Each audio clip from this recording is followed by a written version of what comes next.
Good afternoon. How's everybody doing? For those of you who may not know me, my name is Renarda Joy, and for the next 30 days, I have committed to giving you tools, tips, and insight for those of you who are new to real estate investing.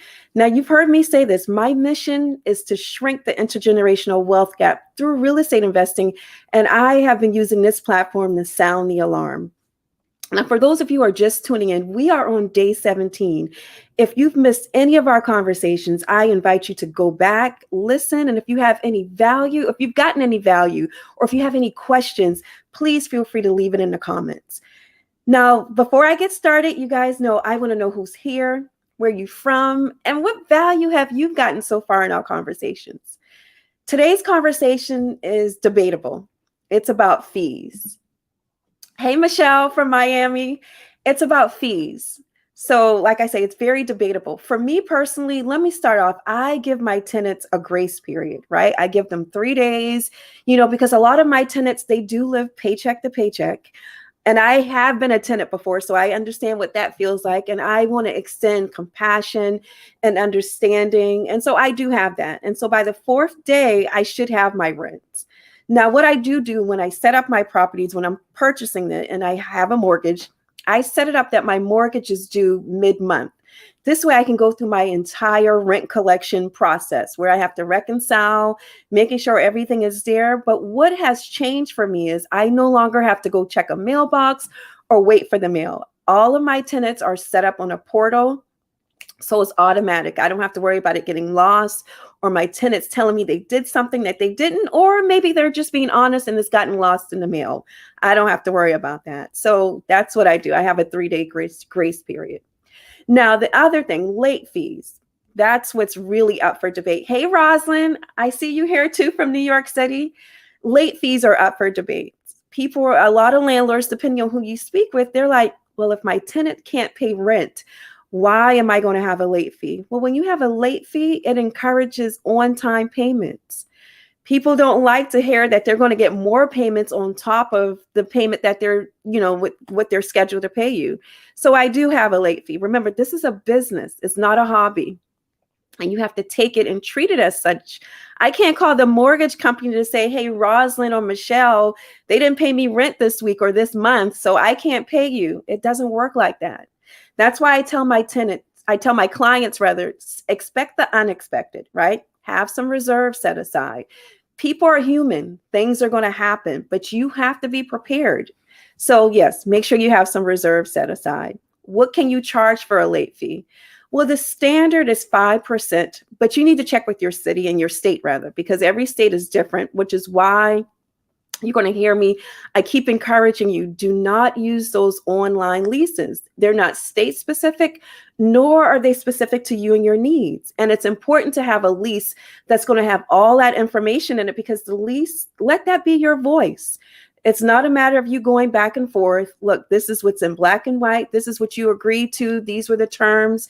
So it's not like, every month you're going to charge a different late fee. No, you can't do that. It needs to be spelled out in your lease. So the next thing, pet fees. Pet fees is a big one. A lot of us have pets. I have a nice Yorkie. His name is Kibbles.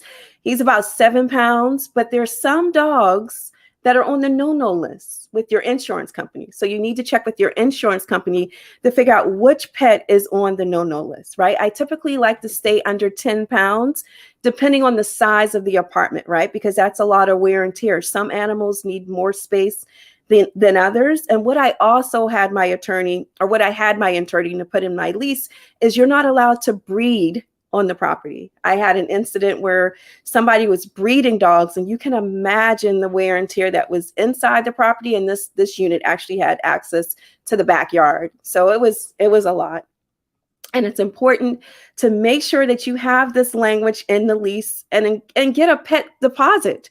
A pet deposit, and again, you need to check with your state. Some states don't allow a pet deposit, but a pet deposit acts just like a security deposit. It helps with any type of wear and tear of the pet for that unit. So when it's time for them to leave, that tenant to leave, you have something as far as the security to help offset any damages or any repairs that you may need to make. I'll give you an example. I bought my 6 unit was my first property that I purchased. And the tenant, she called me, she was pregnant, and she had me to come over, and she had all these bite marks on her legs. And I'm just like, is it bed bugs? What's going on? Well, apparently she allowed her cat to go out, and the cat came back and had fleas, and her apartment was infested. Like there was like eggs and stuff that was growing in her carpet. And I literally had to pay to get it fumigated because I didn't want the other 5 units in the building to get the fleas. And that's because there wasn't anything written in her existing lease. When you buy the property, whatever lease is in place, you're responsible to carry out that lease for the rest of that term. And that was an oversight of myself. I didn't have an attorney to review that type of language before I purchased the property, which is what I want to warn you about. So I hope that this has been helpful. I want to know, tell me, what do you think about fees? Do you think, should you have fees? Should you not have fees? What is your value? What is your take on that? So I hope that this has been helpful. If you guys have any questions, if you need clarification, please leave it in the comments. Now, if you're watching this outside of my business Facebook page, I invite you to come back and join me at renardajoylive.com. That's renardajoylive.com. Now, I don't want you to join for the likes. I want you to join so that you can be an informed investor, what I call a legacy setter. I want to help build your real estate arsenal. So again, if you're just joining us, we just wrapped up day 17. I invite you to go back and listen to any of our conversations. And if you have any questions or if you've gotten any value, please be sure to leave that. I will see you same time tomorrow, 6 p.m. EST. Have a good night.